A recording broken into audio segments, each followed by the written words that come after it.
Gente, vamos falar sobre os parlamentares oposicionistas e os governistas também, que têm feito viagens internacionais e encontros com congressistas de outros países, numa troca de acusações, né? Se apresentam ali como defensores da democracia e apontam riscos na democracia brasileira. Veja na reportagem de Mariana Jangiacomo.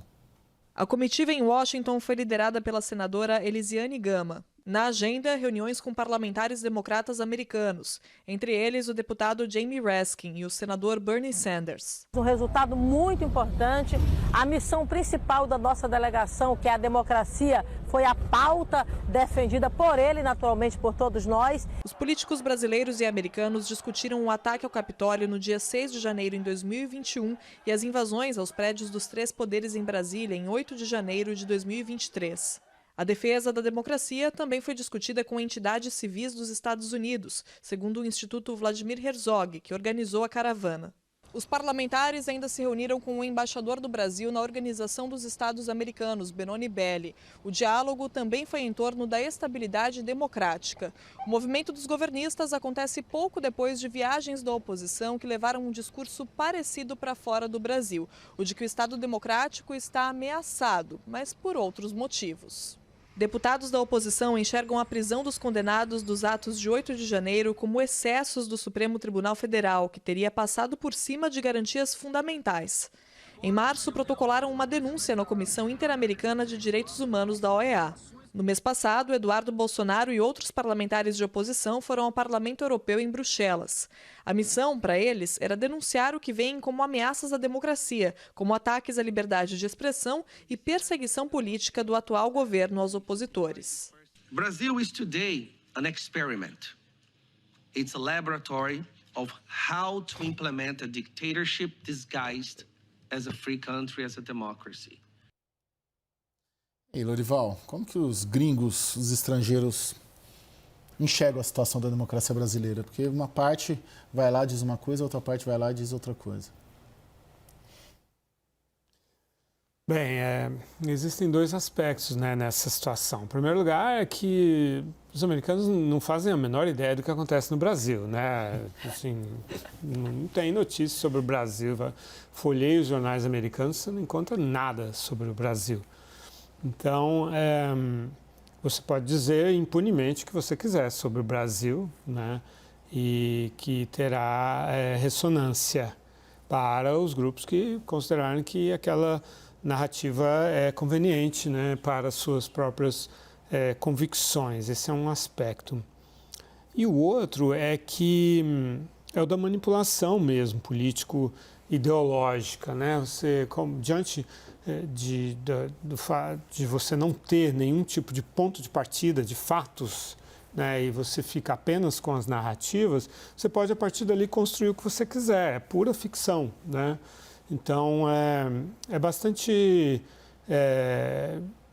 por um lado, é um exercício de frivolidade, mas, por outro lado, é algo que pode machucar, né? Que pode trazer consequências ruins, porque a questão dos investimentos, né, ela depende da previsibilidade, da robustez das instituições, né? Então, se os próprios brasileiros se encarregam de colocar ruídos, né, de semear desconfianças a respeito das instituições, da solidez, da democracia, da previsibilidade das decisões, da independência do judiciário e assim por diante, a respeito de um país que é razoavelmente desconhecido e que é uma democracia jovem, então isso vai prejudicar realmente o Brasil, né, na atratividade de investimentos, e aí são coisas que têm consequências reais para além da irresponsabilidade dos políticos. Agora, Lori, como que uma eventual vitória do Trump neste ano nos Estados Unidos pode ajudar a amplificar essa denúncia, vamos dizer assim, entre aspas, que os bolsonaristas fazem de estarmos sob uma ditadura aqui no Brasil, uma ditadura do judiciário, enfim, de alguma maneira como eles colocam? Existe aí um interesse, né, de encobrir as tentativas de golpe, tanto do Trump quanto do Bolsonaro, com essa nova língua, né, essa versão índice 2 da realidade, né, de que Eles é que são os defensores da democracia, enquanto que a ameaça vem dos seus opositores, né? É verdade que existem alguns excessos também, alguns abusos, né, cometidos pelo outro lado que acabam dando algum combustível para essas versões, né? Agora, de qualquer maneira, o que está se articulando, né, e aí com a ajuda, inclusive, do Elon Musk, embora o Elon Musk não seja trumpista, ele tem um desprezo pelo Trump, né, considera o Trump um palhaço, um termo que ele já usou, mas está mais próximo ideologicamente hoje, não no passado. Ele foi um moderado, um centrista e até um democrata.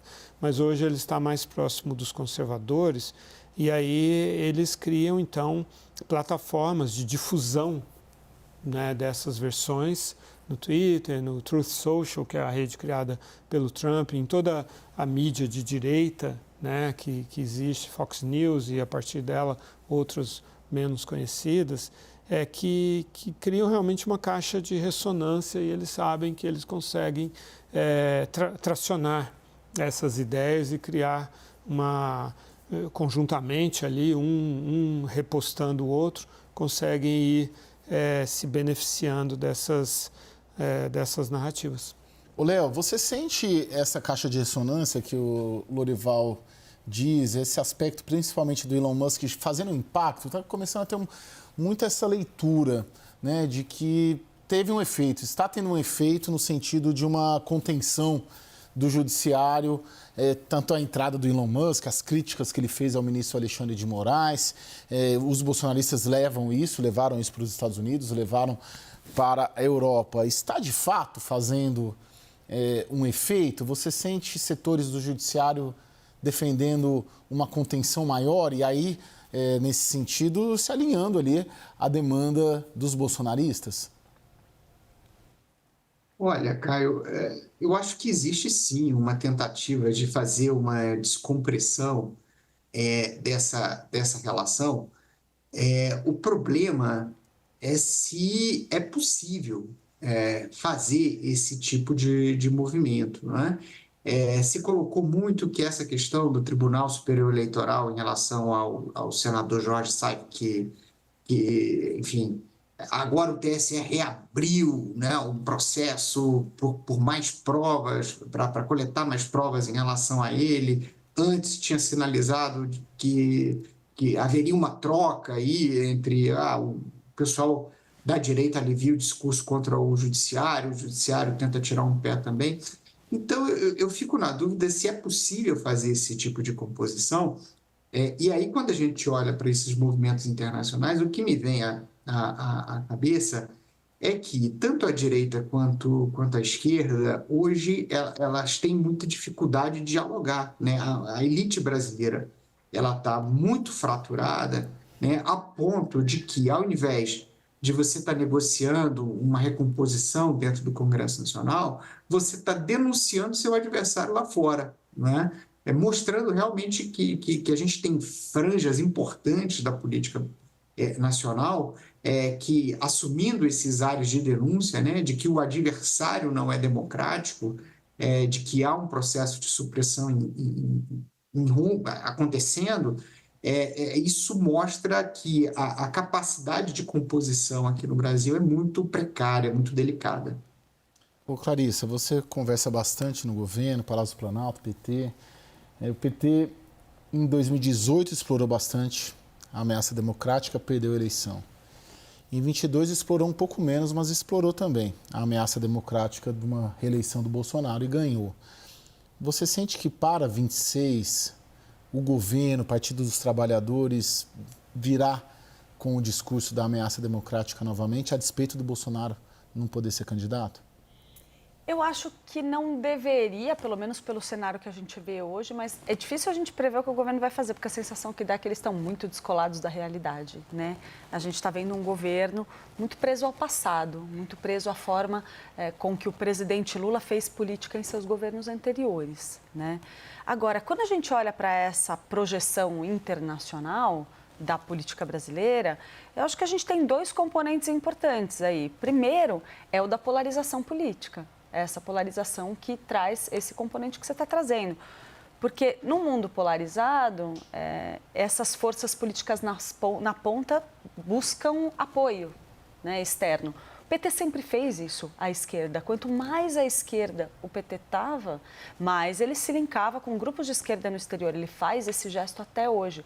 Só que eles não estavam acostumados a ver o campo oposto fazer isso fora do Brasil. Mas tem uma coisa muito torta aí na forma como o bolsonarismo está fazendo isso, né? Pelo menos um ponto que eu acho que vale a pena a gente levantar.